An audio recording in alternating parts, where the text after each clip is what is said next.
حضرت علی رضی تعالیٰ عنہ سے کسی نے پوچھا، اگر کوئی اپنا ہمیں بھول جائے تو کیا کیا جائے؟ فرمایا، کوئی اپنا ہو تو وہ کبھی نہیں بھولتا، اور جو بھول جائے وہ اپنا نہیں ہوتا۔ صرف پیسے کا ہونا رزق نہیں ہے، نیک اولاد، اچھا اخلاق اور مخلص دوست بھی رزق میں شامل ہیں۔ اور تمہاری تقدیریں اتنی دفعہ بدلتی ہیں جتنی دفعہ تم اللہ کے آگے ہاتھ پھیلاتے ہو۔ نصیحت دوسروں کے حال پر غور کرنے سے حاصل ہوتی ہے۔ غربت انسان کو اپنے ہی شہر میں اجنبی بنا دیتی ہے۔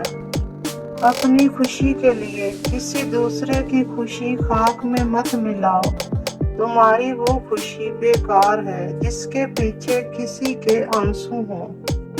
جہالت ایک قسم کی موت ہے، اور جاہل لوگ چلتی پھرتی لاشیں ہیں۔ غصہ جب آتا ہے تنہا آتا ہے، لیکن جاتے ہوئے اپنے ساتھ عقل، اخلاق اور خوبصورتی کو بھی لے جاتا ہے۔ دنیا کو خریدنا بے وقوف لوگوں کی تجارت ہے۔ زندگی کی اصل خوبصورتی یہ نہیں کہ آپ کتنے خوش ہیں، بلکہ زندگی کی اصل خوبصورتی تو یہ ہے کہ دوسرے آپ سے کتنا خوش ہیں۔ جب رزق میں کمی واقع ہونے لگے تو کثرت سے اللہ سے استغفار کیا کرو۔ جس شخص کے دشمن نہ ہوں اور سب دوست ہوں، اس جیسا منافق کوئی نہیں، کیونکہ دشمن اس کے ہوتے ہیں جو حق کی بات کہتا ہے۔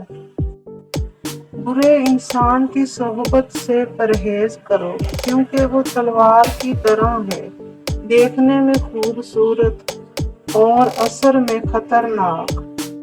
آنسوؤں کا ہر قطرہ دنیا کی ہر چیز سے زیادہ مہنگا ہے، لیکن کوئی اس کی قیمت اس وقت تک نہیں جان سکتا جب تک وہ اس کی اپنی آنکھ سے نہ نکلے۔ دکھ میں کبھی پچھتاوے کے آنسو نہ بہاؤ، کیونکہ تم وہ خوش نصیب ہو جسے اللہ نے آزمائش کے قابل سمجھا۔ تنگ دستی میں سخاوت کرنا، غصے میں سچ بولنا اور طاقت کے ہوتے ہوئے معاف کرنا افضل ترین نیکیوں میں سے ہے۔ تم کسی کے ساتھ بھلائی کرو اور تمہیں اس کا بدلہ برائی کی صورت میں ملے تو سمجھ لو کہ تمہاری نیکی قبول ہو گئی۔ جب آنکھیں نفس کی پسندیدہ چیزیں دیکھنے لگے تو دل انجام سے آندھا ہو جاتا ہے۔ معافی جس قدر شریف کی اصلاح کرتی ہے، اتنا ہی کمینے کو بگاڑتی ہے۔ مصیبت کے وقت بھی مطمئن نظر آؤ اور مشکل کے باوجود خوش باش رہو۔